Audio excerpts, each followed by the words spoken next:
All right, today we're going to learn about graph concepts.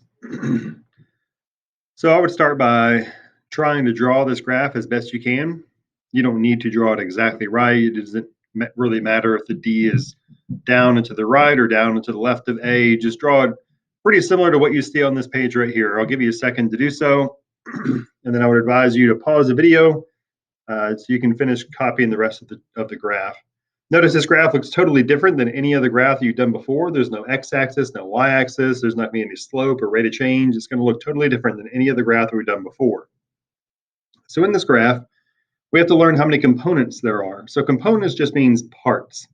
So the first term to know is components. Think of components like in a car, you have different components. You have your engine, you have your tires, you have your steering wheel. You have different parts that make up that car. In this graph, there are different parts that make up this graph. In this graph, the parts are separated. So F is separated from the rest of the graph. So therefore, we say that there are two components. Notice E over here. We talked about this word the other day. E is what we call a loop because E leaves from E and then goes right back to E. So E is therefore called a loop. EE is your loop. Your loop does not have to be drawn in a circle. Your loop could be drawn with like a triangle or a square or something with straight edges, and that would count as a loop. I'll draw a loop at D as well. So a loop might look like this. That is considered a loop. Notice there are no vertices here on the ends. There's just a vertex here. So this is considered a loop. All right. So let's say I wanted to make my graph connected. I wanted to make it, instead of having two components, I want to make it have one component. And I want to connect my graph. The way I would connect my graph is I would draw a line, an edge connecting C to F together. Doing that would make my graph look like this. Notice in red, what I now have is what we call a bridge. So a bridge, that's what makes it connected. That's the only path from one vertex to another. There are no other bridges in this graph. There's only one bridge from C to F, because if you were to take out that bridge, your graph is disconnected. Let's say, for example, you take off this edge right here. D to E are no longer directly connected, but you can still get from D to E by going this long way around. So they're still connected. So a bridge, special word that you will need to know for this chapter and the next one, is the only path from one vertex to another. Another key term to know from the other day was BC. Notice how there's two direct lines connecting B to C. So therefore, we say that BC has multiple edges. Let's go through a couple terms that we should know. The first one is adjacent vertices. These are vertices that share an edge, like D, A, and A, not BD, for example, because D and A are connected. Now, while you can get from B to D, they're not directly connected. There's no line directly connecting them. So you can't draw a series of vertices and go from A to B to D because they're not directly connected. So if adjacent vertices share an edge, adjacent edges share a vertex.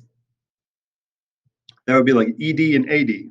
So ED is here, AD is here. They share vertex D.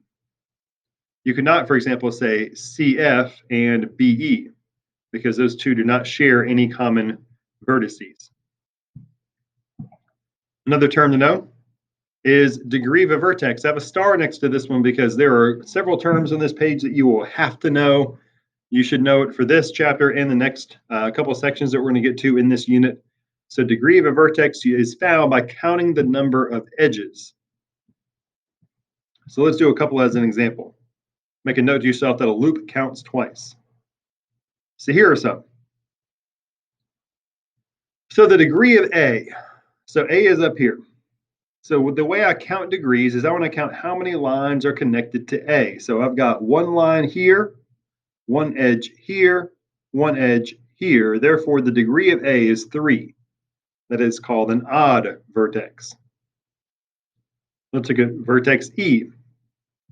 Vertex E, remember, a loop counts twice. So I've got one edge here, one edge here, one edge here, and another one here. I've got 4 different lines connected to that vertex E. So therefore, the degree of vertex E is 4, which is obviously an even number.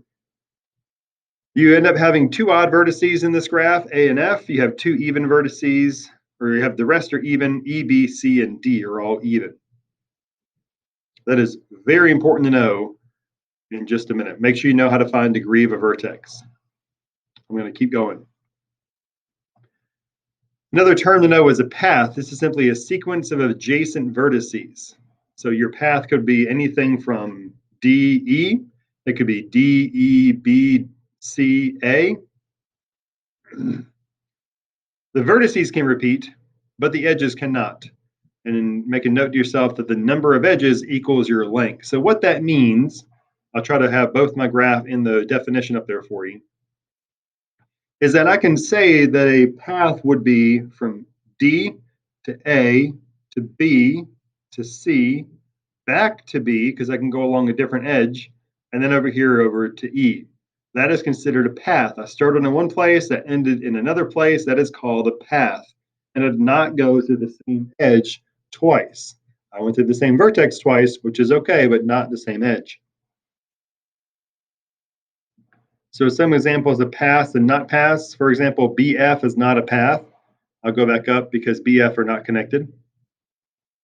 ABC, FC is not a path. Let me go back up again. A, B, C, F, C, because I can't go back along my bridge again, back along that path, so therefore that is not a path. So examples of paths, A, B, C, F is a path, and so it has a length of 3, but notice it has 1, 2, 3, 4 letters. A, B, A, D, E, E, B has a length of 4, even though there are 5 letters. So here's how we find the length of a path. Let's do this one, A, D, E, E, B. So I'll start here. A to D is a length of 1. D to E is a length of 2. E back to E is a length of 3. And then E up and around to B is a length of 4. So notice you're always going to have a difference of 1. So if your length is 3, you're going to have 4 vertices. If you have 5 vertices, then your length is going to be 4. It always has a difference of 1.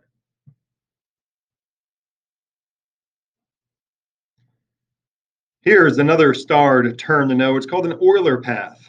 It looks like Euler, but it is actually pronounced Euler, O-I-L-E-R, pronounced Euler. So a German guy came up with this, the same one from the video that we watched earlier. And so that is a path through every edge. You have to start and end in different places, but you have to go through every single vertex. You have to have exactly 2 odd vertices, and you start at one and you end at another. So for example, in this graph up here at the top, this is an example of an Euler path. When we count our odd vertices, remember we found those earlier, our odd vertices are going to be A and F. So A is odd and F is odd. So I can go from A down to D, over to E. I can loop around. I can come up to A, or to B. I can go back to A, down to C, up back to B, back to C, and finally to F. That is one example of many different Euler paths. I start at A and I finish at F.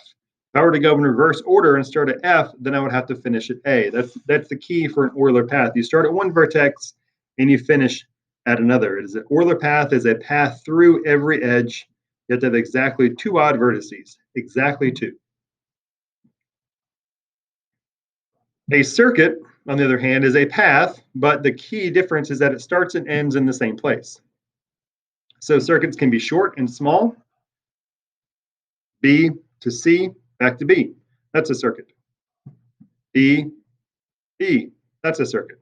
Or they can be longer. A, B, C, A is a circuit. A, D, E, B, A is a circuit because I start in one place and I end in the exact same spot.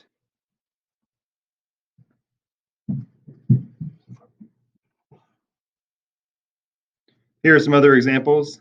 Notice how there's always a difference of 1 between how many letters you have and the length of that circuit. Notice also if it's a circuit, then it starts in one place and it ends in the same place. So if you say you have a circuit that's A, C, B, and you stop at B, well, that's not a circuit, that's a path. Because the circuit starts and ends in the same place. Paths, notice, do not. Starts at A, ends at F. Starts at A, ends at B. They don't start and end in the same place. If they do, it's called a circuit. One final note to know is Euler circuit. An Euler circuit is simply a circuit, which means it starts and ends in the same place, but it goes through every edge. The key is that you have to have all even vertices. So the three most important terms to know on this page is how to count degree of a vertex. That will tell you if you have an Euler path, an Euler circuit, or in some cases, neither. You have no Euler circuit in this graph because no matter where you start, you're not going to be able to go through all the edges, touching every edge once and only once, and finish in the exact same spot. You have an Euler path. You start at A, you finish at F, or vice versa. But you do not have an Euler circuit. So knowing this trick can help you figure out the one-line game. It can also help you figure out how to count these graphs really quickly without doing a bunch of trial and error. I hope that was helpful in figuring out graph concepts.